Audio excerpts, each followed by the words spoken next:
से मोहब्बत करता हूँ।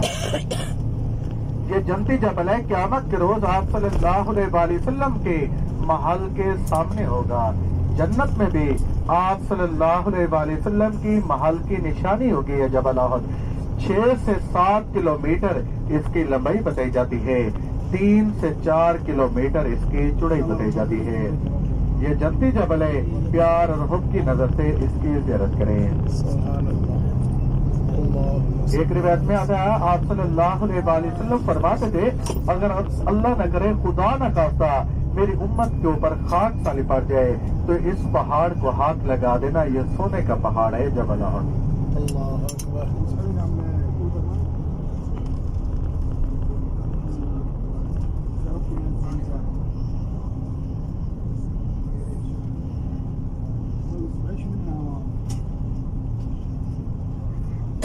अब अपने सामने दो कब्रों का आपको निशान दिखाई दे रहे हैं। पहली कब्र मुबारक सैयदना अमीर हमजा रज़ी अल्लाह तआला अन्हु और सैयदना अब्दुल्ला बिन जाश रज़ी अल्लाह तआला अन्हु की एक ही कब्र मुबारक है। पीछे वाली कब्र मुबारक सैयदना मसअब बिन उमैर रज़ी अल्लाह तआला अन्हु की।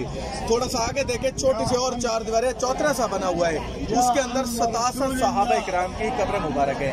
एक तमाही कब्र मुबारक वो है। सामने छोटा पहाड़ है, इसी पहाड़ के ऊपर 50 तीरंदाज बिठाए गए थे, जो 40 नीचे उतरे थे, 10 इसके ऊपर शहीद हो गए थे। प्यारे नबी इसी पहाड़ पर खड़े थे, किसी बदबख्त ने पत्थर मारा था। प्यारे नबी सल्लल्लाहु अलैहि वसल्लम के दंदान मुबारक इसी पहाड़ के ऊपर शहीद हो गए। प्यारे नबी जख्मी हालत में थे तो सहाबा इकराम प्यारे नबी सल्लल्लाहु अलैहि वसल्लम को जबल अहद के ऊपर लेकर गए।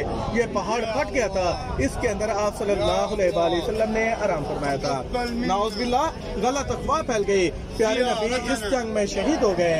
जब पता चला सहाबा इकराम को नाउज़ुबिल्लाह ये गलत अफवाह है, उन्होंने नए जज्बे के साथ हमला किया तो फिर ये जंग फतह हुई। पहले मुसलमानों को इस जंग में शिकस्त हो गई थी।